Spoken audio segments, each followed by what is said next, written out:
പ്രതിഷേധ വൃദ്ധയ്ക്കെതിരെ കേസെടുത്തതിൽ വലിയ വിമർശനം ഉയരുകയാണ്. ആ മാധ്യമ സ്ഥാപനം ഒന്നടങ്കം ഞങ്ങൾ ജയിലിൽ പോകും, മാധ്യമപ്രവർത്തകയെ ഒറ്റയ്ക്കാക്കില്ല എന്ന് നിലപാടെടുത്തിരിക്കുന്നു. വലിയ വിമർശനം പല കോണിൽ നിന്നും ഉയരുകയാണ്. ഇതിപ്പോൾ ആദ്യ സംഭവമല്ല. നേരത്തെ ഏഷ്യാനെറ്റിലെ മാധ്യമ പ്രവർത്തക അഖില നന്ദകുമാറിനെതിരെയും ഈ ജോലി ചെയ്തതിന് കേസെടുക്കുന്ന ഒരു സാഹചര്യം കേരളം കണ്ടിരുന്നു. അത്തരം സംഭവങ്ങളുടെ ഒരു തുടർച്ചയുണ്ടാകുന്നു. അതുകൊണ്ട് തന്നെ വലിയ വിമർശനം മാധ്യമ സ്വാതന്ത്ര്യത്തിനെതിരായ നടപടി എന്ന നിലയിൽ കണ്ടുകൊണ്ട് ഇതിനെതിരെ ഉയരുകയാണ്.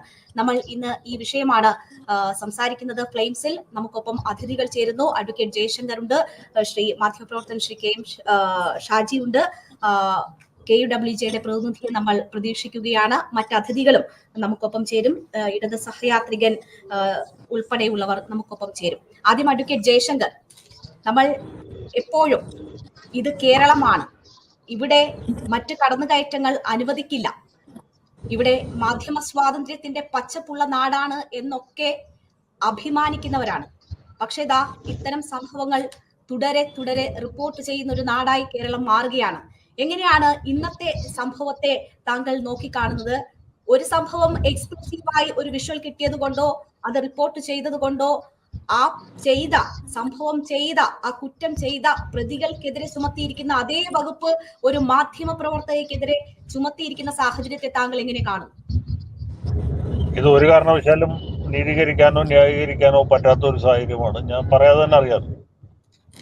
ഒരു മാധ്യമ പ്രവർത്തകയുടെ പ്രാഥമികമായ ഉത്തരവാദിത്വം അവർ റിപ്പോർട്ട് ചെയ്യുന്ന വാർത്തയോടാണ്.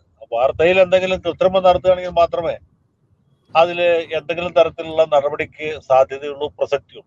ഇവിടെ അങ്ങനെ ഒരു സംഭവം ഉണ്ടായിട്ടില്ല. അവർ കണ്ട ഒരു കാര്യം, അവർ നേരിട്ട് മനസ്സിലാക്കിയ ഒരു കാര്യം റിപ്പോർട്ട് ചെയ്യുന്നു. ഈ റിപ്പോർട്ട് ചെയ്തതിൽ എന്തെങ്കിലും അബദ്ധം സംഭവിച്ചിട്ടുണ്ട്, തെറ്റ് സംഭവിച്ചിട്ടുണ്ടെങ്കിൽ തന്നെ അതിന് മറ്റു നടപടികളാണ്. ക്രിമിനൽ കേസല്ല എടുക്കുന്നത്.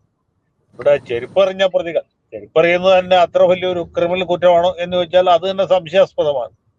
പ്രതിഷേധ പ്രകടനത്തിന്റെ ഒരു തുടർച്ച എന്ന രീതിയിലാണ് ചെരുപ്പേറ് നടത്തിയിട്ടുള്ളത്. നമുക്കറിയാലോ, അമേരിക്കൻ പ്രസിഡന്റിനെതിരെ ചെരുപ്പറിഞ്ഞ ആളുകൾ വരെ ഉണ്ടായിട്ടുണ്ട്.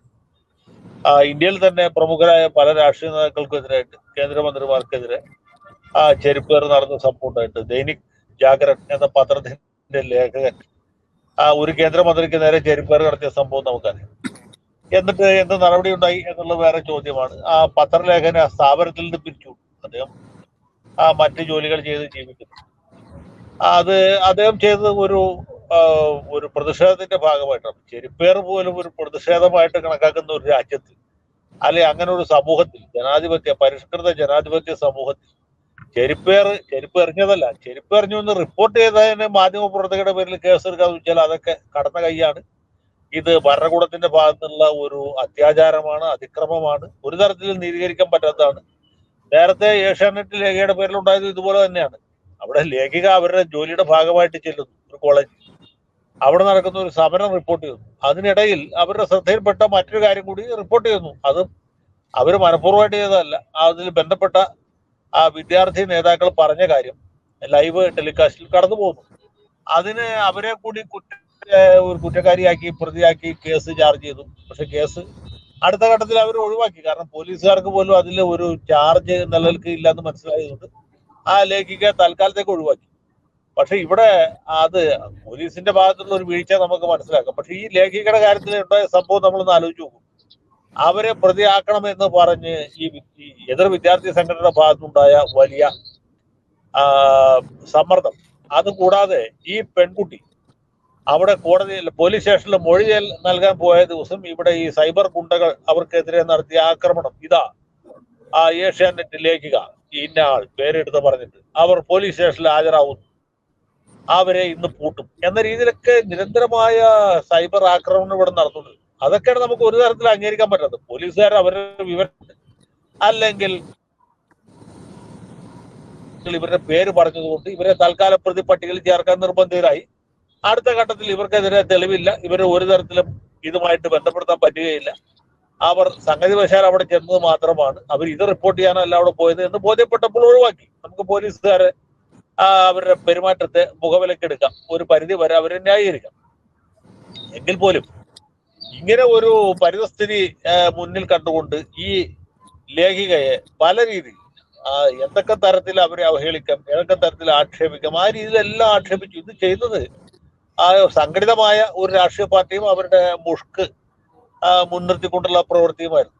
അപ്പൊ അതാണ് നമ്മളെ കൂടുതൽ ആശങ്കയിൽ ആഴ്ത്തുന്നത്. ഇവിടെ പോലീസുകാർ ചിലപ്പോ അവരുടെ വിവരക്കേട് കൊണ്ട് അല്ലെങ്കിൽ നിയമ പരമായ കാര്യങ്ങളിലുള്ള അവരുടെ അറിവില്ലായ്മ കൊണ്ട് അല്ലെങ്കിൽ സമ്മർദ്ദം കൊണ്ട്, രാഷ്ട്രീയ സമ്മർദ്ദം കൊണ്ട്, ഭരണ സമ്മർദ്ദം കൊണ്ടൊക്കെ ചെയ്തായിരിക്കാം അവർ അടുത്ത ഘട്ടത്തിൽ ഒഴിവാക്കുകയും ചെയ്തു. പക്ഷെ ഈ ഭരിക്കുന്ന പാർട്ടിയുടെ ഭാഗത്തുനിന്നുണ്ടായ വലിയ ആക്രമണം ഈ വനിതക്കെതിരായിട്ട് അത് നമ്മൾ മനസ്സിലാക്കേണ്ടത്. ഇവിടെ സംഭവിച്ചിട്ടുള്ളത് തന്നെയാണ്. ഇവിടെ എന്താണ് ഈ ലേഖിക ചെയ്ത തെറ്റെന്താണ്? മുഖ്യമന്ത്രിക്ക് ഷൂ എറിഞ്ഞു എന്ന വാർത്ത റിപ്പോർട്ട് ചെയ്യുന്നതാണോ തെറ്റ്? ആ റിപ്പോർട്ട് ചെയ്തില്ലെങ്കിലാണ് തെറ്റ് എന്റെ അഭിപ്രായത്തിൽ. റിപ്പോർട്ട് ചെയ്തില്ലെങ്കിൽ അവരുടെ ഭാഗത്തുനിന്ന് വലിയ തെറ്റാവുമായിരുന്നു. തീർച്ചയായും അവർക്ക് മാത്രമാണ് ആ വീഡിയോ കിട്ടിയത്, അവർ ആ സ്ഥലത്തുണ്ടായിരുന്നു തുടങ്ങിയ കാരണങ്ങളാണ് ചൂണ്ടിക്കാട്ടുന്നത്. ശ്രീ ജയശങ്കർ, ഇവിടെ ഈ കേസിലെ പ്രതികളുടെ ജാമ്യാപേക്ഷ പരിഗണിക്കുമ്പോൾ കോടതി ഷൂ എയർ എങ്ങനെ വധശ്രമമാകും എന്ന ഒരു ചോദ്യം ചോദിച്ചിരുന്നു. വലിയ വിമർശനം ആ കാര്യത്തിൽ തന്നെ നേരിട്ടിരുന്നു. പക്ഷേ ഇവിടെ അത് റിപ്പോർട്ട് ചെയ്ത ആൾക്കെതിരെയും പിന്നീടും അതേ വകുപ്പുകൾ ചുമത്തുന്ന സാഹചര്യമാണ് ഉള്ളത്. അങ്ങനെ പ്രതികൾക്കെതിരെ പോലും നിൽക്കാത്ത വകുപ്പുകൾ എന്ന് കോടതി ചൂണ്ടിക്കാട്ടിയ വകുപ്പുകൾ അത് റിപ്പോർട്ട് ചെയ്ത മാധ്യമ പ്രവർത്തകർക്കെതിരെ ചുമത്തുകയാണ്. ഇത് കോടതി വരാന്തയിലെങ്കിലും നിൽക്കുമോ? താങ്കൾ ഒരു അഭിഭാഷകൻ കൂടിയാണല്ലോ. കോടതിയുടെ വളപ്പിൽ, കോടതിയുടെ ഗേറ്റിനകത്ത് ചെല്ലുന്നതിന് മുമ്പ് കേസ് തള്ളിപ്പോവും ആ മാധ്യമ പ്രവർത്തകർക്കെതിരായിട്ട്. മാത്രമല്ല, ഈ ഷൂ വെയർ വധശ്രമമായിട്ട് കണക്കാക്കണമെങ്കിൽ ഷൂവിന്റെ അകത്ത് സ്ഫോടക വസ്തുക്കൾ എന്തെങ്കിലും ചേർത്ത് എറിയേണ്ടതായിട്ട് വരും, ഡൈനാമിറ്റോ അല്ലെങ്കിൽ അതുപോലെ മാരക സ്വഭാവമുള്ള RDXO എന്തെങ്കിലും ഷൂവിന്റെ അകത്ത് വച്ചിട്ട് ഈ ബസ്സിന് നേരെ എറിഞ്ഞു എന്ന ആരോപണം ഉണ്ടാകണം. ഭാഗ്യവശാൽ അങ്ങനെ ഒന്നും ഇതുവരെ ആരോപണം ഉണ്ടായിട്ടില്ല. ഒരു ഷൂ എന്ന അവസ്ഥയിലാണ് എറിഞ്ഞത്. അത് വേണമെങ്കിൽ ക്രിമിനൽ മിസ്ചീഫിന്റെ പരിധിക്കകത്ത് ഉൾപ്പെടുത്താം. ഈ ബസ്സിന്റെ ചില്ല് കൊണ്ട് വലിച്ചിട്ടുണ്ടെങ്കിൽ അത്രേ ഉള്ളൂ. അതിൽ കൂടുതലായിട്ടൊന്നും ചാർജ് നിൽക്കുകയില്ല. പിന്നെ മാധ്യമ പ്രവർത്തകർക്കെതിരെ ഇപ്പോൾ ഉയർന്നു വന്നിരിക്കാൻ സാധ്യതയുള്ള ആരോപണം, ഞാൻ പറഞ്ഞ മാർക്സിസ്റ്റുകാരുടെ ബുദ്ധി വൈഭവത്തിന്റെ തോത് വച്ചിട്ട് പറയുന്നതാണ്. ഈ മാധ്യമ പ്രവർത്തകയും ഈ ബന്ധപ്പെട്ട കോൺഗ്രസ്സുകാരും തമ്മിൽ ഗൂഢാലോചന നടത്തി ആ മാധ്യമ പ്രവർത്തകയെ അവിടെ കൊണ്ടുവന്ന് പ്ലാൻ ചെയ്തു. എന്നിട്ട് അവരുടെ അറിവോടും ഉത്സാഹത്തിലും ഒത്താശയോടും കൂടി ഷൂ എറിഞ്ഞു. അത് ഈ ഒരു പ്രത്യേക മാധ്യമ പ്രവർത്തക മാത്രം ക്യാമറയിൽ പകർത്തുകയും അവർ എക്സ്ക്ലൂസീവായിട്ട് ഉപയോഗിക്കുകയും ചെയ്തു. അപ്പൊ മാധ്യമ പ്രവർത്തകയും കോൺഗ്രസ്സുകാരും തമ്മിലുള്ള ഒരു ഗൂഢാലോചനയാണ് ഇവിടെ പോലീസുകാർ തെളിയിക്കാൻ ശ്രമിക്കുന്നത്, അല്ലെങ്കിൽ പോലീസുകാർ തെളിയിക്കണമെന്ന് സഖാക്കൾ ആഗ്രഹിക്കുന്നത് എന്നുകൂടെ മനസ്സിലാക്കാനായിട്ട്. തീർച്ചയായും ഞാൻ താങ്കളിലേക്ക് തിരിച്ചെത്താം. ശ്രീ M ജയചന്ദ്രൻ കൂടി നമുക്കൊപ്പം ചേരുകയാണ്. ശ്രീ M ജയചന്ദ്രൻ, നോക്കൂ, ഒരു മാധ്യമ പ്രവർത്തക ഒരു വാർത്ത റിപ്പോർട്ട് ചെയ്തതിന് വധശ്രമ ഗൂഢാലോചന ഉൾപ്പെടെയുള്ള വകുപ്പുകൾ ചുമത്തി കേസെടുത്തിരിക്കുകയാണ് കുറുപ്പുംപടി പോലീസ്. ഏത് സാഹചര്യത്തിലാണ് ഇങ്ങനെ നടക്കുന്നത്? നവകേരള സദസ്സ് തുടങ്ങി ഇതിനോടകം എത്ര വിവാദങ്ങൾ ഉണ്ടായി. അതിന്റെ ഏറ്റവും അവസാനത്തെ ഒരു വിവാദമായി ഇത് മാറുകയാണ്. മാധ്യമങ്ങൾ അവരുടെ ജോലി ചെയ്തതിന്, നവകേരള സദസ്സ് റിപ്പോർട്ട് ചെയ്തതിന് ഒരു മാധ്യമ പ്രവർത്തകർക്കെതിരെ 120B ചുമത്തിയിരിക്കുന്നു. അതെ, ഇപ്പൊ ഈ കേസുമായി ബന്ധപ്പെട്ട് എനിക്ക് മനസ്സിലാക്കാൻ കഴിഞ്ഞ വിവരങ്ങളെ എനിക്ക് പറയാൻ കഴിയൂ. ഞാൻ മറ്റൊരു ചർച്ചയിലായിരുന്നു, അത് കഴിഞ്ഞ് ഇറങ്ങുമ്പോഴാണ് നിങ്ങൾ വിളിച്ചത്. ഞാൻ അന്വേഷിച്ചതെന്ന് എനിക്ക് മനസ്സിലായ കാര്യം ഏതാണ്ട് ഇപ്പോ ശ്രീ ജയശങ്കർ സൂചിപ്പിച്ചതിന് സമാനമായിട്ടുള്ള സംഗതികൾ തന്നെയാണ്.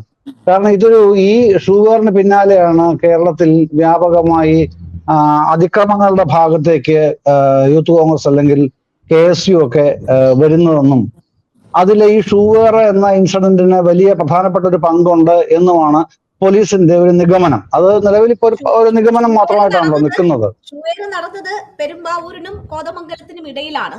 അതാണ് അവിടെ റിപ്പോർട്ട് ചെയ്തത്. തല്ല് തുടങ്ങിയത് കല്യാശ്ശേരിയിൽ നിന്നാണ്, തിരിച്ചടി തുടങ്ങിയത് കൊല്ലത്ത് നിന്നാണ്. ഇതാണ് ഈ 3 സ്ഥലങ്ങളുടെ പ്രത്യേകത. അല്ല, നിങ്ങളാ പറയുന്നത് ഒരു വൈരുദ്ധ്യം ഉണ്ട്.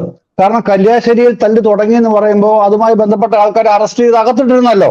അത് കാണണ്ട, അതുകൂടെ പറയണ്ടേ? പറയുമ്പോ കല്യാശ്ശേരിയിലെ അക്രമികൾ എന്താ?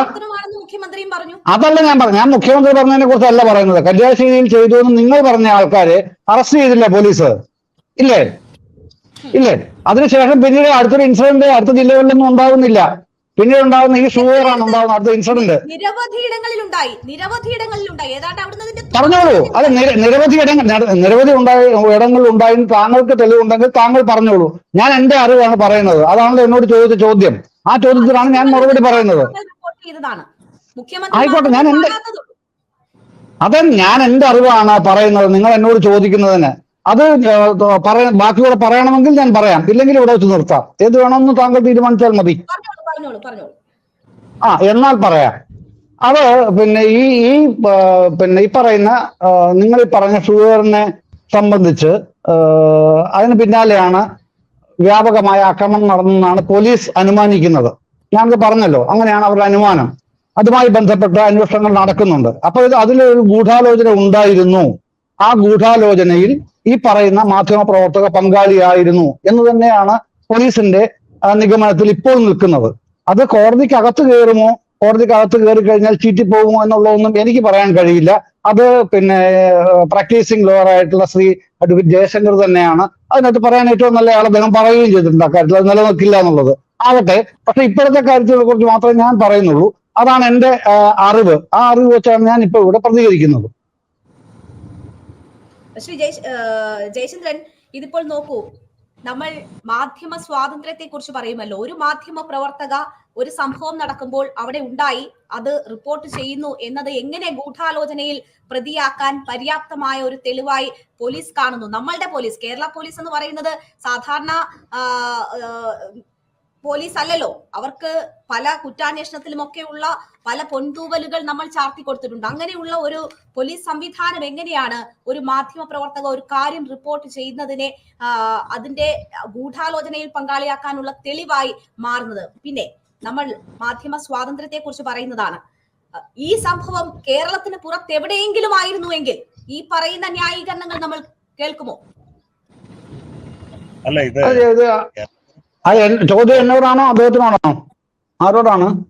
ഞാൻ ജയചന്ദ്രനോടാണ് ചോദിച്ചത്. ജയശങ്കർ സാർ എന്തെങ്കിലും സൂചിപ്പിക്കാറുണ്ടോ? ഞാൻ ഒരു വാചകം കൂട്ടിച്ചേർത്ത് പറഞ്ഞോട്ടെ. ശ്രീ ജയചന്ദ്രൻ പറഞ്ഞതില് വസ്തുതാപരമായ ഒരു പെശകുണ്ട്. അതായത് എറണാകുളം ജില്ലയിലേക്ക് പ്രവേശിച്ചപ്പോൾ, എറണാകുളം ജില്ല പൊതുവെ കോൺഗ്രസിന്റെയും UDF-ന്റെയും ശക്തി കേന്ദ്രമാണ്. ഇപ്പോൾ പോലും ഈ കഴിഞ്ഞ 16-ലെ തെരഞ്ഞെടുപ്പിൽ 21-ലെ തെരഞ്ഞെടുപ്പിലും കോൺഗ്രസിനാണ് മേൽക്കൈ ഉണ്ടായത്. അങ്ങനെ എറണാകുളം ജില്ലയിലേക്ക് പ്രവേശിച്ചപ്പോൾ തന്നെ ഈ പ്രശ്നം തുടങ്ങിയിരുന്നു. അങ്കമാലിയിലാണ് ആദ്യത്തെ സംഭവം ഉണ്ടാകുന്നത്. അങ്കമാലിയിലാണ് ആദ്യത്തെ പോയിന്റ്. അങ്കമാലിയാണ്. ഞാൻ ഈ നാട്ടുകാരനാണ്. എൻ്റെ വീട് ആലുവയ്ക്കും അങ്കമാലിക്ക് ഇടയ്ക്കാണ്.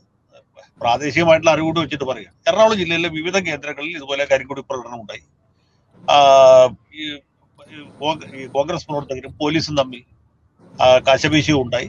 ജില്ലയിലെ മിക്കവാറും എല്ലാ കേന്ദ്രങ്ങളിലും ഇത് ആവർത്തിച്ചു എന്നുള്ളതാണ് യാഥാർത്ഥ്യം. അതിന്റെ ഒരു അടുത്ത ഘട്ടത്തിലാണ് ഈ ഷൂ എറിഞ്ഞ സംഭവം ഉണ്ടായത്, പെരുമ്പാവൂരിൽ കോതമംഗലത്തിനിടയ്ക്ക് വെച്ച.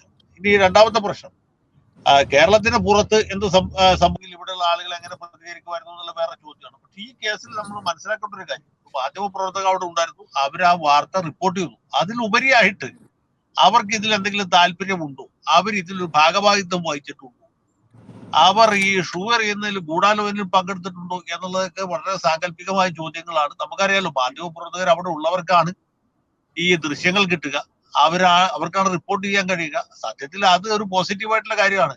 ഇപ്പൊ മുഖ്യമന്ത്രിക്കെതിരെ ഷൂ എറിഞ്ഞു എന്നുള്ള വാർത്ത ഈ ലേഖിക റിപ്പോർട്ട് ചെയ്തില്ലായിരുന്നെങ്കിൽ ഒരുപക്ഷെ ആരും അറിയുമായിരുന്നില്ല, അത് കടന്നു പോകുമായിരുന്നു. അപ്പൊ സത്യത്തിൽ അവർ ചെയ്തത് ഈ ഷൂ എറിഞ്ഞ ആളുകളെ സംബന്ധിച്ചുള്ള ഒരു ദ്രോഹ പ്രവൃത്തിയാണല്ലോ. അതുകൊണ്ടാണ് ഇപ്പൊ ഇത് അവര് മറ്റേ ആളുകൾ പ്രതികളായിട്ട് വന്നത്.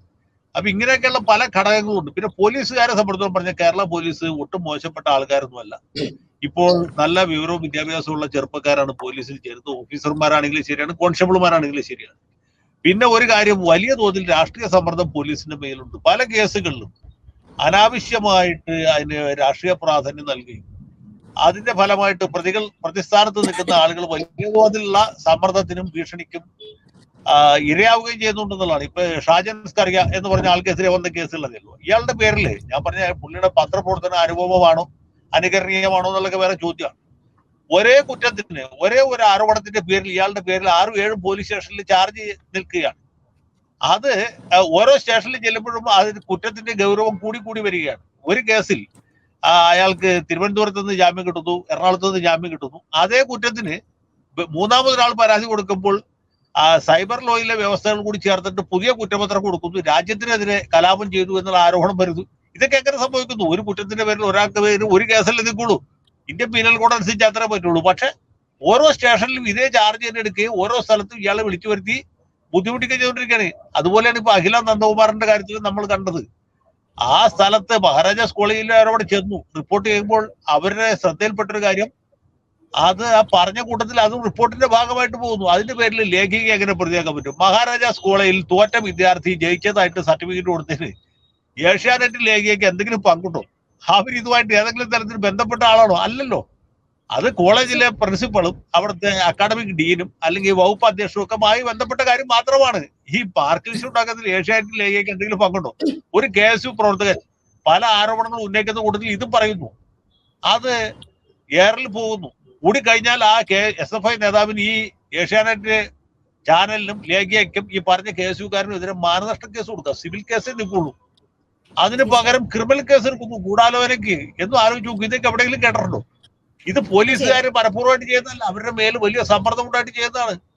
അല്ലാതെ അത്ര പോകന്മാരൊന്നുമല്ല ചില കാര്യങ്ങൾ ചെയ്യാൻ പോലീസിന് മേൽ സമ്മർദ്ദം, ചിലയിടങ്ങളിൽ നിഷ്ക്രിയരായി നിൽക്കാനുള്ള സമ്മർദ്ദം, അങ്ങനെ പല വിധത്തിലുള്ള സമ്മർദ്ദത്തിനിടയിലാണോ നമ്മുടെ കേരള പോലീസ് എന്ന് തോന്നിപ്പോകുന്നു ചില കാര്യങ്ങൾ കാണുമ്പോൾ. ചിലയിടത്ത് ക്രമസമാധാനം പോലും പാലിക്കാൻ ഉത്തരവാദിത്തപ്പെട്ട മറ്റ് ചിലർ നിയോഗിക്കപ്പെടുന്നത് കൂടി നമ്മൾ കാണുകയാണ്. ശ്രീ ജയചന്ദ്രൻ, ഞാൻ താങ്കളോടായിരുന്നു ചോദിച്ചത്, അതിന് താങ്കൾക്ക് മറുപടി പറയാം.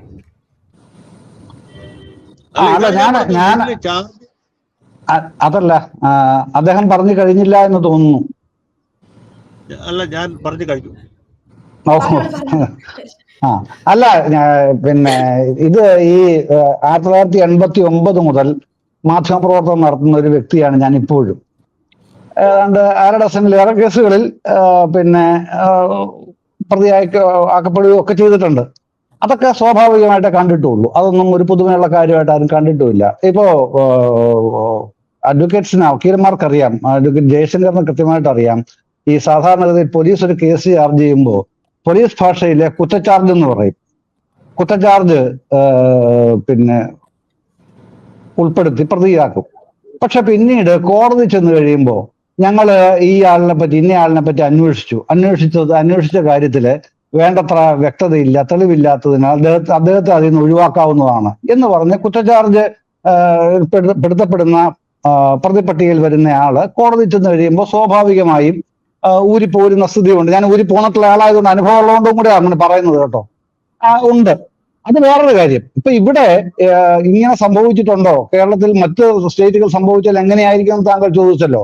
അതിലൊന്നും അത്തരം വാദങ്ങളിലേക്കൊന്നും ഞാൻ പോകുന്നില്ല. കാരണം യൂണിയന്റെ സെക്രട്ടറി തന്നെ ഇവിടെ ഉണ്ടല്ലോ, കിരൺ ഇവിടെ ഉണ്ടല്ലോ, കിരൺ ബാബു ഇവിടെ ഉണ്ടല്ലോ. പിന്നെ ഇത്തരം പ്രവർത്തകർക്കെതിരെ ഉണ്ടാകുന്ന ഏത് നടപടിയും അപലപനീയമാണ്, പ്രതിഷേധാർഹവുമാണ്. അപ്പൊ ആ നിലപാട് തന്നെയാണ് എനിക്കും ഉള്ളത്. പക്ഷേ ഒരു കേസ് വരുമ്പോ അതിന്റെ പ്രോസ് ആൻഡ് കോൺസ് നമ്മൾ സ്വാഭാവികമായിട്ടും ചർച്ച ചെയ്യും. എന്തുകൊണ്ടാണ്, വാട്ട് ഈസ് വാട്ട് എന്നുള്ളത് അറിയണമല്ലോ, ചർച്ച ചെയ്യണമല്ലോ. അതുകൊണ്ട് പിന്നെ അത് സംസാരിക്കുകയും വേണം. അതാണ് സംസാരിക്കുന്നത്. ആ സംസാരിക്കുന്നത് കൊണ്ട് പിന്നെ ഈ കേസിൽ പിന്നെ ലേഖിക കുറ്റക്കാരിയാണ് എന്ന ഒരു നിലയ്ക്കും ഉള്ള ആക്ഷേപമല്ല ഉന്നയിക്കുന്നത്. അതല്ലല്ലോ പറയുന്നത്. അത് ഞാൻ പറയുന്നത് അവരെ അങ്ങനെ പ്രതിയാക്കപ്പെട്ടിരിക്കുന്ന സാഹചര്യമാണ് എനിക്ക് മനസ്സിലായ സാഹചര്യം. അതാണ് ഞാൻ പറഞ്ഞത്. അതുകൊണ്ട് ഞാൻ ആ നടപടിയോട്, പോലീസ് നടപടി യോജിക്കുന്നു എന്നതിന് അർത്ഥമേ ഇല്ല. എന്ന് മാത്രമല്ല, എന്റെ വിയോജിപ്പ്, പ്രതിഷേധം ഞാൻ ഇവിടെയും അപ്പോഴും പറയുകയും ചെയ്യുന്നു. ശരി, അദ്ദേഹത്തിന് പോലും അതിനോട് യോജിക്കാൻ കഴിയുന്നില്ല എന്നതാണ്. ശ്രീ കെ ഷാജി, ഞാൻ കിരൺ ബാബുവിലേക്ക് വരാം. അതിനു മുൻപ് ശ്രീ കെ ഷാജി, ഇവിടെ ഇപ്പോൾ അഖില നന്ദകുമാറിനെതിരെ എടുത്ത കേസ് പോലീസ് തന്നെ കോടതിയിൽ പറയുകയാണ് തെളിവുകൾ ഇല്ല എന്നത് പറഞ്ഞ് ആ കേസ് അവസാനിപ്പിക്കുന്നത് നമ്മൾ കണ്ടു. അപ്പോൾ എന്താണ് ഇതിലൂടെ പറയാനോ ചിന്തിക്കാനോ അല്ലെങ്കിൽ ഒരു സംശയബുദ്ധിയോടെ കൂടി നോക്കാനോ കഴിയാത്ത സിറ്റുവേഷനുകളിൽ ഒക്കെ മാധ്യമപ്രവർത്തകർക്കെതിരെ കേസ് എടുത്തുകൊണ്ട് എന്ത് സന്ദേശമാണ് നൽകുന്നത്? ഒന്ന്, ഭീഷണിപ്പെടുത്തുക, എതിർ സ്വരങ്ങളെ ഭീഷണിപ്പെടുത്തി നിർത്തുക എന്നതാണോ ലക്ഷ്യമിടുന്നത്? താങ്കൾക്ക് എന്താണ് തോന്നുന്നത്? ഇപ്പൊ ഇവിടെ വന്ന ചർച്ചയിൽ തന്നെ നമ്മളിപ്പോ കേൾക്കുന്നത് എന്താ, സർക്കാർ അല്ലെങ്കിൽ പോലീസ് കേസെടുക്കുന്നു. പക്ഷെ ആ പോലീസ് കേസെടുത്തു കഴിയുമ്പോൾ മാധ്യമപ്രവർത്തകർക്ക് കോടതിയിൽ പോയി രക്ഷപ്പെടാം, അല്ലെങ്കിൽ കോടതിയിൽ പോയി കോടതിയെ നിരപരാധിത്വം ബോധ്യപ്പെടുത്തിയിട്ടുണ്ടെങ്കിൽ രക്ഷപ്പെട്ടു പോരാം. വലിയൊരു സൗമനസ്യമാണ്. നമ്മൾ ആലോചിച്ച് നോക്കുക, കഴിഞ്ഞ കുറച്ച് കാലങ്ങളായിട്ട് കേരളത്തിൽ നടക്കുന്ന വലിയൊരു കാര്യം, പ്രതിഷേധിക്കുന്ന ആളുകളെ, റിപ്പോർട്ട് ചെയ്യുന്ന ആളുകളെ എല്ലാം വധശ്രമ കേസുകൾ ഉൾപ്പെടുത്തുക എന്നുള്ളത്. അടുത്ത കാലത്ത് ഏറ്റവും രസകരമായ ഒരു സംഭവം, ആരോഗ്യമന്ത്രിക്കെതിരായിട്ട് ഒരാൾ ഒരു പോസ്റ്റർ ഒട്ടിച്ചു. ആ പോസ്റ്റർ ഒട്ടിച്ച ആളുടെ പേരിലെടുത്തത് വധശ്രമത്തിലുള്ള കേസാണ്. ഇപ്പൊ മാധ്യമപ്രവർത്തകർക്കായിട്ട് എതിരായിട്ട് എടുക്കുന്നു. അതുപോലെ കണ്ണൂരിൽ കുറച്ച് മുമ്പാണ് പോസ്റ്റർ ഒട്ടിച്ച ഒരാളെ, അയാൾ ഒരു പാർട്ടിയുടെ ഉള്ള വിഭാഗീയതയുടെ പേരിൽ പോസ്റ്റർ ഒട്ടിച്ചതിന് റിപ്പോർട്ട് ചെയ്ത മാധ്യമപ്രവർത്തകരെതിരെ കേസെടുത്തു. ഇപ്പൊ അഖില നന്ദകുമാറിലേക്ക് വരുമ്പോൾ ഒരുപാട് ആളുകൾ അഖില നന്ദകുമാർ കുറ്റക്കാരിയാണെന്ന് സോഷ്യൽ മീഡിയയിൽ കൂടി വിധി എഴുതിയതാണ്. പക്ഷെ കോടതി വന്നപ്പോ, നിയമത്തിന്റെ മുന്നിൽ വന്നപ്പോൾ നിലനിന്നില്ല. പക്ഷെ ഇവിടെയും വിനീതയുടെ കേസിലായാലും എനിക്ക് നല്ല ബോധ്യമുണ്ട്. ഇപ്പൊ നേരത്തെ ജയശങ്കർ പറഞ്ഞതുപോലെ ഇതൊന്നും കോടതിയിൽ നിലനിൽക്കാൻ പോകുന്നില്ല, നിയമത്തിന്റെ മുന്നിൽ നിലനിൽക്കാൻ പോകുന്നില്ല. പക്ഷെ ഇതുകൊണ്ടൊക്കെ ഉദ്ദേശിക്കുന്ന ഒരു കാര്യം എന്ന് പറയുന്നത് കഴിയുന്നത്ര ആളുകളെ ഭീഷണിപ്പെടുത്തുക, കഴിയുന്നത്ര ആളുകളെ ഭയപ്പെടുത്തുക, പ്രതിഷേധത്തിന്റെ ശബ്ദങ്ങൾ ഉണ്ടാവാതിരിക്കുക, എതിരഭിപ്രായങ്ങൾ റിപ്പോർട്ട് ചെയ്ത് തടയുക. ഇപ്പൊ എല്ലാ ഡിസെൻഡിങ് വോയിസുകളെയും നിശബ്ദരാക്കുന്ന ഒരു നവകേരളത്തിലേക്കാണോ നമ്മൾ പോകുന്നത് എന്നുള്ള ഒരു ഭയപ്പെടുത്തുന്ന ചില ചോദ്യങ്ങളുണ്ട്. കാരണം ഈ ലെവലിലാണ് കാര്യങ്ങൾ പോകുന്നതെങ്കിൽ മാധ്യമപ്രവർത്തകർ ഒന്ന് ആലോചിക്കും. ഇപ്പൊ ഒരു കാര്യം റിപ്പോർട്ട് ചെയ്യാൻ പോകുമ്പോൾ, ഇപ്പൊ നേരത്തെ നമ്മൾ പറഞ്ഞതുപോലെ ഇപ്പൊ ഈ കരിങ്കോടി പ്രകടനം നടക്കുന്നു. അപ്പോൾ ദൃശ്യമാധ്യമ പ്രവർത്തകർ അവിടെ ചെന്ന് അത് എടുത്ത് റിപ്പോർട്ട് ചെയ്യുക എന്നുള്ളതാണ് ആ മാധ്യമപ്രവർത്തകരുടെ ധർമ്മം. അങ്ങനെ ചെയ്യുമ്പോൾ നാളെ ഇതിലെ പരാതിക്കാരായുള്ള ഒരുപക്ഷെ പോലീസിനോ അല്ലെങ്കിൽ മുഖ്യമന്ത്രിക്കോ അല്ലെങ്കിൽ യാത്രയുടെ സംഘാടകരായിട്ടുള്ള ആളുകൾക്കോ കൃത്യമായ ഒരു എവിഡൻസ് ആയിട്ട് കോടതിയിൽ പോലും കൊണ്ടുവരാൻ പറ്റുന്ന ഒന്നാണ് ഈ മാധ്യമപ്രവർത്തകർ ചെയ്തിട്ടുള്ളത്. അതായത് അവരുടെ ജോലിയുടെ ഭാഗമാണ്, ഒരു തെളിവായിട്ട് ഒരു ഡിജിറ്റൽ എവിഡൻസ് ആണ്, ഈ നാട്ടിലെ നിയമവ്യവസ്ഥയെ സഹായിക്കുന്ന ഒന്നാണ്. അത് എന്തുകൊണ്ട് അനുവദിക്കുന്നില്ല? അത് വലിയ ചോദ്യമല്ലേ? ഇപ്പോ ഈ നാട്ടിൽ നമ്മുടെ ഒരു ജനാധിപത്യ സമൂഹത്തിൽ ഭരണപക്ഷമുണ്ട്, പ്രതിപക്ഷമുണ്ട്. ചില കാര്യങ്ങൾ അവർ തമ്മിൽ സംഘടന ഉണ്ടാവും, ചില പ്രശ്നങ്ങൾ ഉണ്ടാവും. ഇതിൽ മാധ്യമപ്രവർത്തകർ ചെയ്യേണ്ടതെന്നുള്ളത് ഈ രണ്ടു വശങ്ങൾ, ഈ നടക്കുന്ന ഡ്രാമ ജനങ്ങളുടെ മുന്നിൽ കൊണ്ടുവരിക എന്നുള്ളതാണ്. അല്ലാതെ മാധ്യമപ്രവർത്തകർ സംഘർഷം നടക്കുമ്പോൾ അവിടെ നിന്ന് മാറി നിൽക്കുകയും അല്ലെങ്കിൽ ഞങ്ങളിത് റിപ്പോർട്ട് ചെയ്യുന്നില്ല എന്ന് പറയണം, അല്ലെങ്കിൽ ഞങ്ങൾ ഭരണകക്ഷിക്ക് അനുകൂലമായി മാത്രം റിപ്പോർട്ട് ചെയ്യുന്നു, മറ്റവർ പറയുന്നത് ചെയ്യാതിരിക്കുന്നു, ആ രീതിയിലൊന്നും പ്രവർത്തിക്കാൻ പറ്റില്ല. അപ്പൊ നാട്ടിൽ കേരളം ഭരിക്കുന്ന മുഖ്യമന്ത്രിയും മന്ത്രിമാരും ഒരു ബസ്സിൽ പോകുമ്പോൾ ആ ബസ്സിന് നേരെ പ്രതിപക്ഷത്തിന്റെ വിദ്യാർത്ഥി സംഘടന കരിങ്കൊടി കാണിച്ചിട്ടുണ്ടെങ്കിൽ അത് റിപ്പോർട്ട് ചെയ്യുക എന്നുള്ളത് ഏറ്റവും എലമെന്ററി ആയിട്ടുള്ള മാധ്യമപ്രവർത്തനമാണ്. അത് ചെയ്തിട്ടില്ലെങ്കിലാണ് പ്രശ്നം. അപ്പൊ അങ്ങനെ ചെയ്ത ഒരാളെ, സ്വന്തം തൊഴിൽ ചെയ്ത ഒരാളുടെ പേരിൽ കേസെടുക്കുക എന്ന് പറഞ്ഞാൽ സ്വതന്ത്രമായി തൊഴിൽ ചെയ്ത് ജീവിക്കാൻ നവകേരളത്തിൽ അവസരമില്ല എന്നുള്ളതാണ്. ഇങ്ങനെയുള്ള ഒരാൾക്ക് എതിരഭിപ്രായം പറയാൻ പറ്റുന്നില്ല, ഒരാൾക്ക് നിർഭയമായി തൊഴിൽ ചെയ്യാൻ പറ്റുന്നില്ല, ഒരാൾക്ക് നിർഭയമായിട്ട് അവരവരെ ജോലി ചെയ്ത് അത് സാറ്റിസ്ഫാക്ഷനോട് കൂടി ചെയ്ത് വീട്ടിൽ പോകാൻ പറ്റുന്നില്ല എന്ന് പറഞ്ഞിട്ടുണ്ടെങ്കിൽ അത് ഏത് തരത്തിലുള്ള നവകേരളമാണെന്ന് നമ്മൾ ആലോചിക്കേണ്ട കാര്യമാണ്. അപ്പൊ ഇവിടെ മാധ്യമപ്രവർത്തകരുടെ സ്വാതന്ത്ര്യം എന്ന് പറയുന്നത് മാധ്യമപ്രവർത്തകരുടെ മാത്രം സ്വാതന്ത്ര്യമല്ല, അത് അടിസ്ഥാനപരമായി പൗരാവകാശമാണ്, പൗരന്റെ സ്വാതന്ത്ര്യമാണ്, വ്യക്തിയുടെ സ്വാതന്ത്ര്യമാണ്. അപ്പോ ഈ നാട്ടിലെ സാധാരണ മനുഷ്യരുടെ ഒരു സ്വാതന്ത്ര്യം മാത്രമാണ് നമ്മൾ മാധ്യമപ്രവർത്തകർ ഉപയോഗിക്കുന്നത്. അപ്പൊ ആ സാധാരണ മനുഷ്യർക്കുള്ള സ്വാതന്ത്ര്യം അനുവദിച്ചു കൊടുക്കാത്ത രീതിയിൽ പോലീസ് പ്രവർത്തിക്കുകയാണെങ്കിൽ ഇത് കേരളമാണ് എന്ന് പറയുന്നതിന്റെ അർത്ഥം വേറെ ആയിരിക്കുമെന്ന് നമ്മൾ ചിന്തിക്കേണ്ടി വരും. കാരണം നമ്മുടെ പോലീസും നമ്മുടെ സർക്കാരും അല്ലെങ്കിൽ നമ്മുടെ സംവിധാനവും ഒക്കെ നമ്മൾ ഒരു അഭിമാനിക്കുന്ന ലെവൽ കാര്യങ്ങൾ ചെയ്തിട്ടുണ്ടെങ്കിൽ അത് നമ്മൾ അംഗീകരിച്ചിട്ടുണ്ട്. പക്ഷെ ഇവിടെ ഇത് കേരളമാണെന്ന് പോലീസ് പറയുമ്പോൾ ഇങ്ങനത്തെ ഒരു കേരളം ഉണ്ടാകാൻ പാടില്ല.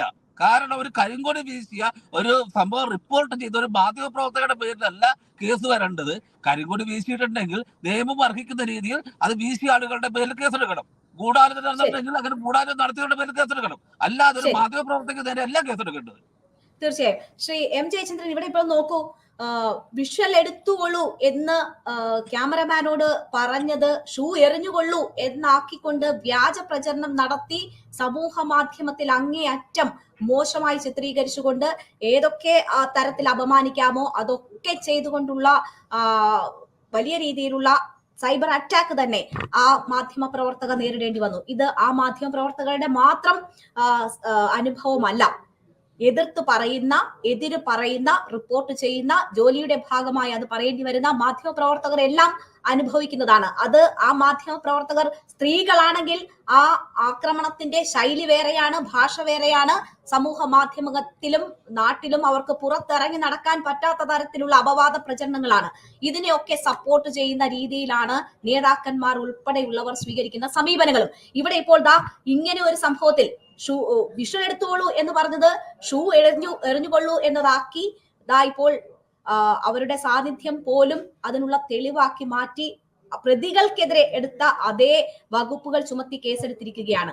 ഭീഷണിപ്പെടുത്താൻ അല്ലെങ്കിൽ പിന്നെ മറ്റെന്തിനാണ് ഇങ്ങനെയുള്ള നീക്കങ്ങൾ ഭരണകൂടത്തിന്റെ ഭാഗത്തു നിന്നും ഉണ്ടാകുന്നത്? നിങ്ങൾ ആ പറയുന്നതിനോട് യാതൊരു തരത്തിലും ഞാൻ യോജിക്കുന്നതേയില്ല. കാരണം ഈ എതിർത്ത് പറയുന്ന മാധ്യമപ്രവർത്തകരുടെ മുഴുവൻ കേസിൽപ്പെടുത്തുക, അങ്ങനൊരു സ്റ്റേറ്റ് ആണ് കേരളം എന്ന് എത്ര എസ്റ്റാബ്ലിഷ് ചെയ്യാൻ ശ്രമിച്ചാലും കേരളത്തിൽ അത് നടക്കില്ല. അങ്ങനൊരു സ്റ്റേറ്റ് അല്ല കേരളം. പിന്നെ ചില കേസുകളിൽ ഇപ്പൊ ഈ പറഞ്ഞതുപോലുള്ള ഞാൻ പറയട്ടെ ലെറ്റ് മീ കംപ്ലീറ്റ്. ചില കേസുകളിൽ ഇപ്പൊ ഈ പറഞ്ഞ കേസുകൾ ഉൾപ്പെടെ ഉള്ള കേസുകളിൽ പ്രശ്നങ്ങളുണ്ട്, സ്വാഭാവികമായും പ്രശ്നങ്ങളുണ്ട് എന്ന് പോലീസ് സംശയിക്കുന്നുണ്ട്. പോലീസ് എന്ന് പറയുമ്പോൾ നിങ്ങൾ പറയുമ്പോൾ സംസ്ഥാന സർക്കാരാണെന്ന് പറയുന്നു, ഞാനത് അംഗീകരിക്കുന്നു, നിഷേധിക്കുന്നില്ല. സംസ്ഥാന സർക്കാരിന് വേണ്ടി പോലീസ് അങ്ങനെ സംശയിക്കുന്നുണ്ട് എന്ന് തന്നെ പറയുന്നു. അത് ഈ പറയുന്ന ഷൂറിന്റെ ഭാഗത്ത് മറ്റാരും ഇല്ല.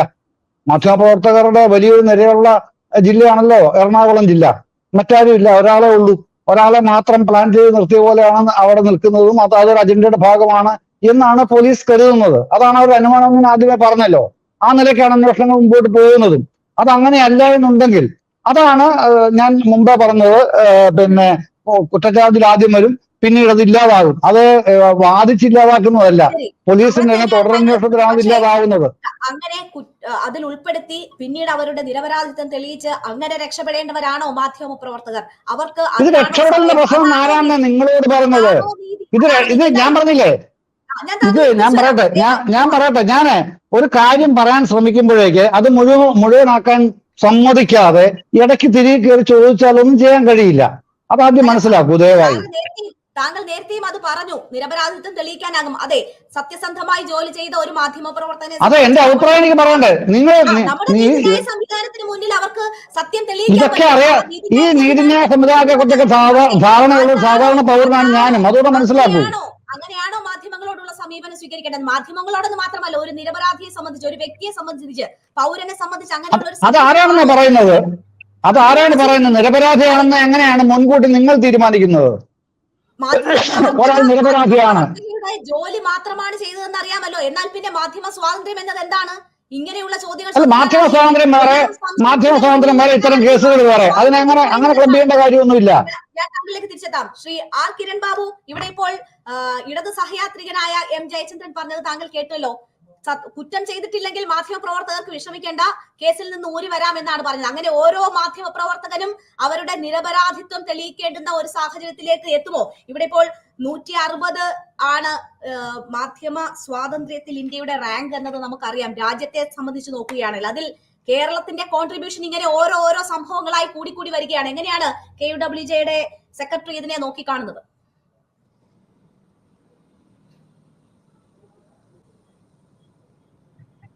രേണുക, ഇന്ത്യയുടെ മാധ്യമ ഇൻഡെക്സുമായി ബന്ധപ്പെട്ട 161 റാങ്ക്, അതും കേരളവുമായി നമുക്ക് ഡയറക്റ്റായി ബന്ധപ്പെടുത്താൻ കഴിയില്ല. ഇന്ത്യയിലെ മറ്റ് സംസ്ഥാനങ്ങളിലെ ആകെ മാധ്യമ സ്വാതന്ത്ര്യവും കേരളത്തിലെ മാധ്യമ സ്വാതന്ത്ര്യവുമായി പരിഗണിക്കുമ്പോൾ അത് വലിയ വ്യത്യാസമുണ്ട്. എന്തുകൊണ്ടാണ് ഇന്ത്യ ആ തരത്തിലേക്ക് പിന്നാക്കം പോയത്? രാജ്യത്തിന്റെ ആകെ വരുന്നത് സ്റ്റേറ്റുകളുടെ അടുത്താണ്. അതിലേക്ക് തന്നെയാണ് വരുന്നത്. ആ ചോദ്യം കൂടി വന്നു. ശരി, അപ്പോൾ എന്തായാലും ഇന്ത്യയുടെ ആകെ മാധ്യമ സ്വാതന്ത്ര്യ ഇൻഡെക്സിൽ ഇന്ത്യ 180 രാജ്യങ്ങളിൽ 161 താഴ്ന്ന ഒരു അവസ്ഥയിലേക്ക്, ഏറ്റവും പിൻബെഞ്ചിലേക്ക് പോകേണ്ടി വന്നതിന് എന്തായാലും കേരളത്തെക്കാൾ അപ്പുറമുള്ള സാധ്യതകളും അല്ലെങ്കിൽ അതിന് കൂടുതൽ ആ റാങ്കിലേക്ക് വരാനുള്ള കാരണങ്ങളുമായി തീർന്നത് മറ്റ് സംസ്ഥാനങ്ങളിലെയും നമുക്ക് അതിന്റെ ദേശീയ രാഷ്ട്രീയത്തിന്റെ വിഷയങ്ങളൊക്കെ ഉണ്ട്, അതിലേക്കല്ല പോകേണ്ടത്. ഇപ്പൊ ഈ വിഷയത്തിലേക്ക് കൃത്യമായി കടന്നാൽ ഇവിടെ വളരെ കൃത്യമാണ്. ഒരിക്കൽ സാധാരണ ഇതിൽ ചൂടുവെള്ളത്തിൽ വീണ ഒരു പൂച്ച രണ്ടാമത് സാധാരണ വെള്ളം കണ്ടാലും പേടിക്കുന്നു പറയും. ഇത് വീണ്ടും ചൂടുവെള്ളത്തിൽ തന്നെ ചാടുന്ന പൂച്ചയാണ് കേരള പോലീസ്. കേരള പോലീസ് നേരത്തെ എറണാകുളത്ത് അഖിലാനന്ദകുമാറിനെതിരെ സമാനമായ രീതിയിലൊരു കേസെടുത്ത് അന്ന് സാമാന്യ നിയമജ്ഞാനമുള്ള ബോധമുള്ള പോലീസുകാരടക്കം അഭിഭാഷകരടക്കം എല്ലാവരും പറഞ്ഞു ഈ കേസ് ഒരു കോടതിയിലും നിലനിൽക്കില്ല, അത് നിലനിൽക്കുന്ന ഒരു കേസേ അല്ല എന്ന് പറഞ്ഞു. അന്നും കോടതി തയ്യാറായില്ല. അന്ന് പോലീസ് അവരുടെ വാദത്തിൽ ഉറച്ചു നിൽക്കുകയും ഞങ്ങൾ കേസെടുക്കുമെന്നൊക്കെ പറഞ്ഞ് തീരുമാനിച്ചു നിൽക്കുകയും ആ തരത്തിലേക്കൊക്കെ പോയി അവസാനം കോടതിയിൽ നിന്ന് കേസ് റദ്ദാവുന്ന അവസ്ഥയിലേക്ക് വന്നു. ഒരു സമാനമായ അവസ്ഥ തന്നെയാണ്. അന്ന് എങ്ങനെയാണോ തെറ്റിയത് അതേ സമാനമായ ഒരു സാമാന്യ ബുദ്ധി, ആ ഒരു സാമാന്യ ബുദ്ധി പോലും പ്രയോഗിക്കാൻ കേരളത്തിലെ പോലീസ് തയ്യാറാവുന്നില്ല. അല്ലെങ്കിൽ അവര് സാമാന്യ ബുദ്ധി ഇല്ലാത്തതായി അഭിനയിക്കുന്നു. മറ്റെന്തെങ്കിലും താല്പര്യം കൊണ്ടോ അല്ലെങ്കിൽ മറ്റേതെങ്കിലും നിർദ്ദേശം കൊണ്ടോ ഒക്കെ ആവാം. അങ്ങനെ പല കാരണങ്ങളാൽ അല്ലെങ്കിൽ അവർ തന്നെ അങ്ങനെ സാമാന്യ ബുദ്ധി ഇല്ലാതെ പ്രവർത്തിക്കുന്നു. എന്തായാലും ആ തരത്തിലേക്കാണ്. ഇവിടെ എന്താണ് കേസ്? ഇവിടെ ഒരു സ്ഥലത്ത് മുഖ്യമന്ത്രിയുടെ ഈ മന്ത്രിമാരും സഞ്ചരിക്കുന്ന നവകേരള ബസ്സിന് നേരെ പ്രതിഷേധം ഉണ്ടാവുന്നു. സാധാരണഗതിയിൽ ഇപ്പോൾ കോൺഗ്രസ് ഭരിക്കുമ്പോഴാണെങ്കിലും ലെഫ്റ്റ് പാർട്ടികൾ ഭരിക്കുമ്പോഴാണെങ്കിലും പ്രതിഷേധക്കാർ എങ്ങനെ പ്രതിഷേധത്തിന് പോയി ആരും കാണാതെ രഹസ്യമായി നിന്ന് കരിങ്കൊടി വീശിയിട്ട് പോരുകയൊന്നുമല്ല ചെയ്യുന്നത്. ഇപ്പോൾ സ്വന്തമായി ക്യാമറ ഉള്ളതുകൊണ്ട് ചില സ്ഥലങ്ങളിലൊക്കെ ആളുകൾ മൊബൈൽ വിഷ്വൽ എടുക്കുമായിരിക്കും. ആ മൊബൈൽ വിഷ്വൽ എടുക്കുന്നതിന് മുമ്പുണ്ടായിരുന്ന സമയത്ത് ഈ പ്രതിഷേധക്കാരെല്ലാം മാധ്യമങ്ങളെ വിളിച്ചറിയിക്കും, ഞങ്ങൾ ഇന്ന സ്ഥലത്ത് പ്രതിഷേധിക്കുന്നുണ്ട്, കരിങ്കൊടി കാണിക്കുന്നുണ്ട്. അവർ കരിങ്കൊടി കാണിക്കുക എന്ന് പറയുന്നത് അവരുടെ ഒരു ആത്മസംതൃപ്തിക്ക് വേണ്ടി കാണിക്കുന്നതല്ല. ആരായാലും അവരെല്ലാം കാണിക്കുന്നത് ഞങ്ങൾ കരിങ്കൊടി കാണിച്ചു അധികാരത്തോടുള്ള അവരുടെ പ്രതിഷേധം അറിയിക്കുകയാണ്. ആ പ്രതിഷേധം അറിയിക്കുന്നത് നാട്ടുകാർ അറിയണം, ജനങ്ങൾ അറിയണം ഞങ്ങൾ ഇങ്ങനെ പ്രതിഷേധിക്കുന്നു എന്നുള്ളത്. അത് മാധ്യമങ്ങളിലൂടെയാണ് ജനങ്ങൾ അറിയേണ്ടത്. അത് മാധ്യമപ്രവർത്തകരെ ടെലിവിഷൻ ക്യാമറകളുള്ള കാലത്ത് അതിനു മുമ്പുണ്ടായിരുന്ന കാലത്ത് പത്രത്തിന്റെ ഫോട്ടോഗ്രാഫർമാരെ റിപ്പോർട്ടർമാരെയൊക്കെ അറിയിക്കുകയൊക്കെ ചെയ്യും. അത് അറിയിക്കുകയും അതിന് ചിത്രമെടുക്കുകയും അത് വാർത്തയാക്കുകയും അത് ദൃശ്യങ്ങൾ ചിത്രീകരിക്കുകയും വാർത്തയാക്കുകയും എല്ലാം ചെയ്യുന്നത് മാധ്യമപ്രവർത്തകർ ഇന്നോ ഇന്നലെയോ തുടങ്ങിയതോ അല്ലെങ്കിൽ ഈ സർക്കാരിന്റെ കാലത്ത് തുടങ്ങിയതോ അല്ലെ എല്ലാ സർക്കാരുകളുടെ കാലത്തും എല്ലാ കാലത്തും ചെയ്യുന്നതാണ്. അവിടെ ചിലരൊക്കെ ഈ പുതിയ കാലത്ത് ചോദിക്കുന്ന പോലെ ഇങ്ങനെ ഒരു സംഭവം ഉണ്ടായാൽ ഞങ്ങൾ ആദ്യം നിയമ സംവിധാനത്തെ അറിയിക്കുന്നു. ജയചന്ദ്രനെ പോലെയുള്ളവർ പറയുന്നത് നിങ്ങൾ ഇത് നടപടി ജയശങ്കർ എന്താണ് പറഞ്ഞത് ഞാൻ കേട്ടില്ല. ജയചന്ദ്രനെ പോലെയുള്ള ജയചന്ദ്രനെ പോലെയുള്ളവർ പറയുന്നത് ഇതിപ്പോൾ കുറ്റം ചെയ്തില്ലെങ്കിൽ പേടിക്കേണ്ട കാര്യമില്ല, അവിടെ തെളിയും എന്നുള്ള കാര്യമാണ് പറയുന്നത്. അപ്പോൾ ഓരോ മാധ്യമ പ്രവർത്തകനും അതിനൊക്കെയുള്ള സമയവും സാഹചര്യവും ഉണ്ടോ? അതാണോ നിങ്ങൾ ആഗ്രഹിക്കുന്ന മാധ്യമ സ്വാതന്ത്ര്യം? ഈ കേസ് കുറ്റം ചെയ്തില്ലെങ്കിൽ തെളിഞ്ഞു പോരാം എന്നുള്ളതിന് പ്രത്യേകിച്ച് പറയണത്. ഇത് കേസല്ല, ഏത് കേസായാലും കുറ്റം ചെയ്തില്ലെങ്കിൽ അതല്ല വിഷയം. ഇവിടുത്തെ വിഷയം എന്ന് പറയുന്നത് പോലീസ് ഒരു കേസ് എടുക്കുന്നു, മാധ്യമ പ്രവർത്തകർ അവിടെ നടന്ന സംഭവം റിപ്പോർട്ട് ചെയ്യുന്നു. ആ റിപ്പോർട്ട് ചെയ്യുന്നതിന്റെ പേരിൽ പോലീസ് കേസെടുക്കുമ്പോൾ ഞാൻ അതാ നേരത്തെ പറഞ്ഞത്, സാമാന്യ ബോധമെങ്കിലും പ്രയോഗിക്കാൻ തയ്യാറാവണം. എന്താണ് ഇത് തുടർച്ചയായിട്ട് ഇവിടുത്തെ എല്ലാ സമരങ്ങളും റിപ്പോർട്ട് ചെയ്തത്. അപ്പോൾ നാളെ ഇനി സെക്രട്ടേറിയറ്റ് മുന്നിൽ സമരം നടക്കുന്നിടത്ത് ഒരു സ്ഥലത്ത് റിപ്പോർട്ട് ചെയ്യാൻ റിപ്പോർട്ടർമാർ എത്തിക്കഴിഞ്ഞാൽ നിങ്ങളുടെ ഗൂഢാലോചന നടത്തിയാണ് നിങ്ങൾ ഇതെല്ലാം എറിഞ്ഞത്, അല്ലെങ്കിൽ ഒരു ചാനൽ നേരത്തെ അറിയുന്നു ഒരിടത്ത് അടിയുണ്ടാവാൻ സാധ്യതയുണ്ട് അല്ലെങ്കിൽ കല്ലേറുണ്ടാവാൻ സാധ്യതയുണ്ട്, അവർ നേരത്തെ റിപ്പോർട്ട് ചെയ്താൽ നിങ്ങൾ കൂടി ചേർന്നാണ് ഇങ്ങനെയൊക്കെ ചെയ്തതെന്ന് പറഞ്ഞാൽ ചിലപ്പോൾ തലേദിവസം വിളിച്ചറിയിക്കും. പലപ്പോഴും തലേദിവസം വിളിച്ചറിയിക്കാനൊക്കെ ഉണ്ട് മാധ്യമപ്രവർത്തകർ. അത് ഇന്നോ ഇന്നലെ തുടങ്ങിയതല്ല. ഇന്ത്യയിൽ ഇനി ഇപ്പൊ കേരളത്തിൽ ഗവർണർക്കെതിരെ നടക്കുന്ന സഭ നടത്തുന്ന പ്രതിഷേധമായാലും കേശു നടത്തുന്ന പ്രതിഷേധമായാലും ഇനി മറ്റേതെങ്കിലും വിദ്യാർത്ഥി സംഘടനകളോ വികസന സംഘടനകളോ ഒക്കെ നടത്തുന്ന പ്രതിഷേധത്തിൽ അത് ഒരു സാമാന്യ രീതിയാണ്. ആ സാമാന്യ രീതിയെ ലംഘിച്ചുകൊണ്ടാണ് പോലീസ് തീർച്ചയായും കിരൺ, ഇവിടെ ഇപ്പോൾ എന്താണ് KUWJ പ്ലാൻ ആ ലംഘിച്ചുകൊണ്ടാണ് പോലീസ് കേസെടുത്തത്. അതുകൊണ്ട് തന്നെയാണ് കേരള പത്രപ്രവർത്തക യൂണിയൻ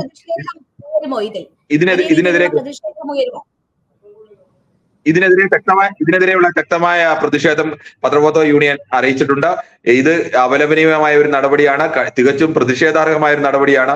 ഇത് നേരത്തെ ഒരിക്കൽ പോലീസിലുണ്ടായ നേരത്തെ ഏഷ്യാനെറ്റിലെ അഖില നന്ദകുമാറിനെതിരെ സമാനമായ കേസുണ്ടായപ്പോൾ യൂണിയൻ പ്രതിഷേധിക്കുകയും യൂണിയൻ അന്ന് തന്നെ മുഖ്യമന്ത്രിക്ക് അടക്കം കത്ത് നൽകിയതാണ്. ഇത്തരം കേസുകൾ എടുക്കുന്നത് ഒരു കോടതിയിൽ നിലനിൽക്കാത്ത രീതിയിലുള്ള കേസുകൾ എടുക്കുന്നത് കേരളത്തിന് അഭിമാനം എന്നൊക്കെ പറയുന്ന കേരളത്തിന്റെ മാധ്യമ സ്വാതന്ത്ര്യത്തിന് കൂടി ചീത്തപ്പേരുണ്ടാക്കുന്നതാണ്. ഈ നടപടികൾ തിരുത്താൻ തയ്യാറാവാനുള്ള ഇടപെടലുകൾ ഉണ്ടാവണമെന്ന് ആവശ്യപ്പെട്ടിരുന്നു. ഇപ്പോഴും അതേ ആവശ്യം തന്നെയാണ് ഉന്നയിക്കുന്നത്. ഈ പോലീസിന്റെ ഭാഗത്തു നിന്നുണ്ടാവുന്നത് കേരളത്തിൽ സാമാന്യബോധമുള്ള ഒരു പോലീസ് നടക്കുന്ന നടപടിയല്ല, ഇത് പ്രതിഷേധാർഹമാണ്.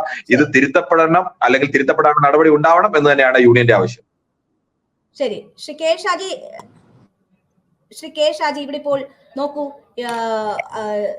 ജയചന്ദ്രൻ പറഞ്ഞതുപോലെ നമുക്ക് നിയമ സംവിധാനത്തിലൂടെ കടന്നുപോയാൽ നമ്മുടെ നിരപരാധിത്വം തെളിയിക്കാൻ സത്യസന്ധമായി ജോലി ചെയ്ത ഓരോ മാധ്യമ പ്രവർത്തനെ സംബന്ധിച്ചും സാധിക്കും. ഇവിടെ നോക്കൂ, ഈ നമ്മൾ ചൂണ്ടിക്കാട്ടിയ 2 പെൺകുട്ടികൾ വനിതാ മാധ്യമ പ്രവർത്തകർ, അവർ നിയമ സംവിധാനങ്ങളിൽ നിന്ന് അവരുടെ സത്യസന്ധത തെളിയിച്ച് പുറത്തു വന്നു. പക്ഷെ അവർ സമൂഹ മാധ്യമങ്ങളിലൊക്കെ ഏറ്റ അപമാനവും അപവാദ പ്രചാരണവും എത്രമാത്രമാണ്, അത് ഇന്നും തുടർന്നു വരുന്ന സാഹചര്യമാണ്. അവരെ എവിടെ കണ്ടാലും അവരുടെ ഫോട്ടോയ്ക്ക് താഴെ അത്തരം പ്രവർത്തികൾ തുടരുകയാണ്. അപ്പോൾ അതൊരു വശത്തുകൂടി നടക്കുന്നുണ്ട്. അപ്പോൾ നിയമ സംവിധാനത്തിലൂടെ ഊടി വരുന്നതല്ല, നിയമപരമായി കേസെടുത്തുള്ള ഭീഷണിപ്പെടുത്തൽ ഒരു വശത്ത്, അപമാനിക്കാനും അപകീർത്തിപ്പെടുത്താനുമുള്ള ശ്രമങ്ങൾ മറുവശത്ത്. ഇതൊക്കെ താണ്ടി വേണം ഇവിടെ മാധ്യമ പ്രവർത്തനം എന്ന് പറയുന്നത്. കേരളത്തെ പോലെ ഒരു നാടിന് ഭൂഷണമാണ്, അതും ഇടതുപക്ഷം ഭരിക്കുന്ന ഒരു സംസ്ഥാനത്ത്. ശ്രീ കെ ഷാജി. തീർച്ചയായിട്ടും നമ്മുടെ നാട്ടിൽ, കാരണം നമ്മൾ എല്ലാ കാലത്തും കേരളത്തെ കുറിച്ച് പറയുന്നത് പൗരാവകാശങ്ങളെ ആദരിക്കുന്ന, മാധ്യമ സ്വാതന്ത്ര്യത്തെ വിലമതിക്കുന്ന, എതിരഭിപ്രായങ്ങൾക്ക് ചെവി കൊടുക്കുന്ന ഒരു സമൂഹം എന്നുള്ള നിലയിലാണ്. അപ്പൊ അങ്ങനെയുള്ള ഒരു സമൂഹത്തില് ഇത്തരത്തിലുള്ള അനഭിലഷണീയമായ പ്രവണതകൾ പോലീസ് ചെയ്യുമ്പോൾ, ഇപ്പൊ പോലീസിനെ സംബന്ധിച്ചിടത്തോളം നമുക്കറിയാം, കേരളത്തിലായാലും പുറത്തായാലും പോലീസ് ഇത്തരത്തിലുള്ള പ്രവൃത്തികൾ ചെയ്തുകൊണ്ടിരിക്കും. പക്ഷേ നാട് ഭരിക്കുന്ന സർക്കാരിന്, മുഖ്യമന്ത്രിക്ക്, മന്ത്രിമാർക്ക്, ഭരണ സംവിധാനത്തിന് ഈ പോലീസിനെ തിരുത്താനുള്ള ഒരു ബാധ്യതയുണ്ട്. ഞങ്ങളുടെ പോലീസ് ഇങ്ങനെ ചെയ്യാൻ പാടില്ല, അല്ലെങ്കിൽ ഞങ്ങളുടെ അപ്രൂവലോടെ അല്ല പോലീസ് ഇങ്ങനെ ചെയ്തത് എന്ന് പറയാനുള്ള ഒരു ധാർമ്മിക ബാധ്യത മുഖ്യമന്ത്രിയുടെ ഭാഗത്തു നിന്നുണ്ട്, മറ്റു മന്ത്രിമാരുടെ ഭാഗത്തു നിന്നുണ്ട്. അഖില നന്ദകുമാറിന്റെ കേസിൽ ആ കേസ് നിലനിൽക്കുന്നില്ല എന്ന് വന്നിട്ട് പോലും സർക്കാരോ സർക്കാർ സംവിധാനങ്ങളോ അതിൽ ഒരു വിശദീകരണത്തിന് എന്തുകൊണ്ട് ആ പോലീസിനോട് നിങ്ങൾ ഇതുപോലുള്ള കേസുകൾ എടുക്കരുത് എന്ന് പറയുന്ന ഒരു സാഹചര്യം ഉണ്ടായിട്ടില്ല. ഇത് വളരെ ദയനീയമായിട്ടുള്ള ഒരു കാര്യമാണ്. അപ്പൊ നിങ്ങൾ നേരത്തെ ചൂണ്ടിക്കാണിച്ചതുപോലെ 2 മാധ്യമ പ്രവർത്തകരായിട്ട് 2 വ്യക്തികളെ, 2 സ്ത്രീകളെ, അവരുടെ പടങ്ങൾ സോഷ്യൽ മീഡിയയിൽ എവിടെ കണ്ടാലും ആ ചിത്രത്തിന് താഴെ പോയിട്ട് അങ്ങേയറ്റ അസഭ്യമായ, പ്രതിലോഭപരമായിട്ടുള്ള, ജനാധിപത്യ വിരുദ്ധമായുള്ള, മനുഷ്യത്വ വിരുദ്ധമായിട്ടുള്ള കമന്റുകൾ ഇടുന്ന വളരെ വൃത്തികെട്ട ഒരു മനോഭാവം സൈബർ ഗുണ്ടകൾ വെച്ച് പുലർത്തുന്നുണ്ട്. അപ്പൊ ഇവിടെയുള്ള ഒരു പ്രശ്നം എന്ന് പറയുന്നത് മാധ്യമ പ്രവർത്തകരാണ് തങ്ങളുടെ ഏറ്റവും വലിയ എതിരാളികൾ. മാധ്യമപ്രവർത്തകരെ നിശബ്ദരാക്കി കഴിഞ്ഞാൽ തങ്ങളുടെ ഏതൊക്കെയോ അജണ്ടകൾ സുഗമമായി നടപ്പാക്കാം എന്നുള്ളൊരു ചിന്തയുള്ള ഒരുപാട് ആളുകൾ ഇവിടെയുണ്ട്. അത്തരത്തിലുള്ള ആളുകളുടെ ഒരു പൂണ്ടു വിളയാട്ടമാണ് സോഷ്യൽ മീഡിയയിലൊക്കെ നടക്കുന്നത്. അപ്പൊ നമ്മൾ കുറച്ചു കാലമായിട്ട് കാണുന്നത് എന്താ? മാധ്യമങ്ങളെ മുഴുവൻ കുഴപ്പക്കാരായി ചിത്രീകരിക്കുക, മാധ്യമപ്രവർത്തനം നടത്തുന്ന മുഴുവൻ ആളുകളും പ്രശ്നക്കാരാണെന്ന് വരുത്തി തീർക്കുക, അതുപോലെ മാധ്യമപ്രവർത്തകരുടെ ക്രെഡിബിലിറ്റി കളയുക. കാരണം ഈ ഒരു ജനാധിപത്യത്തില് പ്രതിപക്ഷത്തിനെ പോലെ തന്നെ, അതുപോലെ ജുഡീഷ്യറിയെ പോലെ തന്നെ വളരെ നിർണായകമായ റോള് മാധ്യമപ്രവർത്തകർക്കുണ്ട് ഈ ജനാധിപത്യത്തെ നിലനിർത്തുന്നതിൽ. ഈ ജനാധിപത്യത്തിന് തെറ്റ് സംഭവിക്കുമ്പോൾ, അല്ലെങ്കിൽ ഭരണാധികാരികൾക്ക് തെറ്റ് സംഭവിക്കുമ്പോൾ, രാഷ്ട്രീയ നേതൃത്വത്തിന് തെറ്റ് സംഭവിക്കുമ്പോൾ അത് ചൂണ്ടിക്കാണിക്കാനും തിരുത്താനുള്ള സാഹചര്യം ഒരുക്കാനുള്ള പ്രവർത്തനമാണ് മാധ്യമപ്രവർത്തനം നടത്തുന്നത്. അത്തരത്തിൽ ചെയ്യുന്ന ആളുകളോട് പറയുന്നു, നിങ്ങൾ ശരിയല്ല, നിങ്ങൾക്ക് ക്രെഡിബിലിറ്റി ഇല്ല, അല്ലെങ്കിൽ നിങ്ങൾ ഇങ്ങനെ ആരെങ്കിലും വിളിച്ചു പറയുമ്പോൾ പോയി റിപ്പോർട്ട് ചെയ്യുന്ന ആളുകളാണ് എന്ന് പറയുന്ന ഒരു രീതി, ആ ഒരു സമീപനം ശരിയല്ല. നേരത്തെ കിരൺ ബാബു ചൂണ്ടിക്കാണിച്ചതുപോലെ എത്രയോ കാലമായി നമ്മുടെ നാട്ടിലുള്ള ഒരു കാര്യമാണ്. ഒരു സമരം നടത്തുന്ന ആളുകള്, ആ സമരം നടന്ന ആളുകൾ ആദ്യം ചെയ്യുന്നത് തൊട്ടടുത്ത മാധ്യമ സ്ഥാപനങ്ങളിലേക്ക് വിളിച്ചു പറയാണ്, ഞങ്ങൾ ഇതിന്റെ സമരം ചെയ്യുന്നുണ്ട്, അതിലിടത് വ്യത്യാസമില്ല, വലത് വ്യത്യാസമില്ല. അത് കാലാകാലങ്ങളായി നടന്നു വരുന്ന കാര്യമാണ്. അതൊക്കെ തന്നെയാണ് മാധ്യമപ്രവർത്തനം. എന്താണ്, എവിടെയാണ്, സോഴ്സ് എന്താണ് എന്ന് പോലും വെളിപ്പെടുത്താതെ ജോലി ചെയ്യാനുള്ള സ്വാതന്ത്ര്യമാണ് മാധ്യമ പ്രവർത്തകരെ സംബന്ധിച്ച് സ്വതന്ത്ര മാധ്യമ പ്രവർത്തനത്തിന് ആവശ്യം. നമ്മുടെ സമയം അവസാനിക്കുന്നത് കൊണ്ടാണ് ഞാൻ ഇടപെടുന്നത്. എന്തായാലും ഇന്ന് ആ കള്ളക്കേസ് എടുത്ത മാധ്യമ പ്രവർത്തകയ്ക്കൊപ്പമാണ് ഞാൻ ഉൾപ്പെടെയുള്ള മാധ്യമ സമൂഹം എന്ന് നിസ്സംശയം തന്നെ പറയാം. സ്വതന്ത്രമായി ജോലി ചെയ്യാനുള്ള സ്വാതന്ത്ര്യമാണ് നമുക്ക് വേണ്ടത്. തെറ്റ് തിരുത്തപ്പെടട്ടെ. ഉന്നത സ്ഥാനങ്ങളിൽ ഇരിക്കുന്നവർ ആ നിലയ്ക്ക് തന്നെ ഈ സംഭവത്തെ കാണട്ടെ. ഇത്തരം തെറ്റുകൾ ആവർത്തിക്കപ്പെടാതിരിക്കട്ടെ. വളരെ നന്ദി ചർച്ചയിൽ പങ്കെടുത്ത Shri advocate Jayashankar, Shri M Jayachandran, Shri K Shaji, Shri R Kiran Babu. വളരെ നന്ദി. ഫ്ലെയിംസ് പൂർണ്ണമാകുന്നു. മറ്റൊരു വിഷയവുമായി ഇനി പിന്നീട് കാണാം. നമസ്കാരം.